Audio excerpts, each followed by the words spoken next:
కూటమి ప్రభుత్వం వచ్చిన తర్వాత చేపట్టిన అభివృద్ధి, సంక్షేమం, పెట్టుబడులు, పరిశ్రమల రాక, శాంతి భద్రతలు ఇలా అనేక అంశాల్లో పురోగతి కనిపిస్తోందని సీఎం చంద్రబాబు నాయుడు తెలిపారు.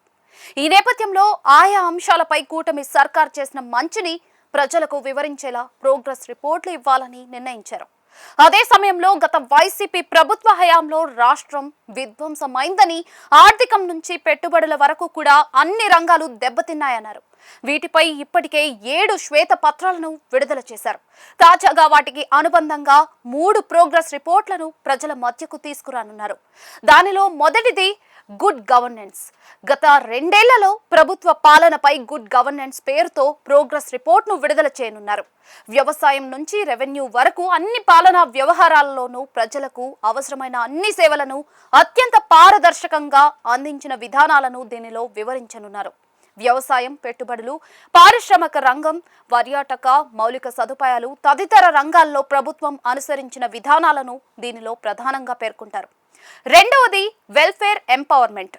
గత 2 సంవత్సరాల్లో ప్రభుత్వం అమలు చేసిన సంక్షేమ పథకాలు, ముఖ్యంగా నెల 1వ తేదీనే ఇస్తున్న సామాజిక భద్రత, పింఛన్ల వంటి విషయాలపై వెల్ఫేర్ ఎంపవర్మెంట్ పేరుతో ప్రోగ్రెస్ రిపోర్ట్ను అందించనున్నారు. అదేవిధంగా పేదరికాన్ని నిర్మూలించడమే లక్ష్యంగా తీసుకువచ్చిన P4 అమలు, తద్వారా లబ్ధి పొందిన బంగారు కుటుంబాలు, సమాజంలో పేదల జీవనాన్ని మార్చేలా ప్రభుత్వం తీసుకువచ్చిన పలు పథకాలపై ఈ ప్రోగ్రెస్ రిపోర్ట్లో వివరించనున్నారు.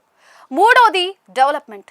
రాష్ట్రంలో గత 2 ఏళ్లలో చేసిన అభివృద్ధిని వివరించనున్నారు. అదే సమయంలో వైసీపీ హయాంలో రాష్ట్రం ఏ విధంగా భ్రష్టు పట్టింది, పెట్టుబడిదారులు ఎలా తరలిపోయారన్న విషయాలపై ఇప్పటికే ఇచ్చిన శ్వేత పత్రాన్ని దీనికి జత చేయనున్నారు.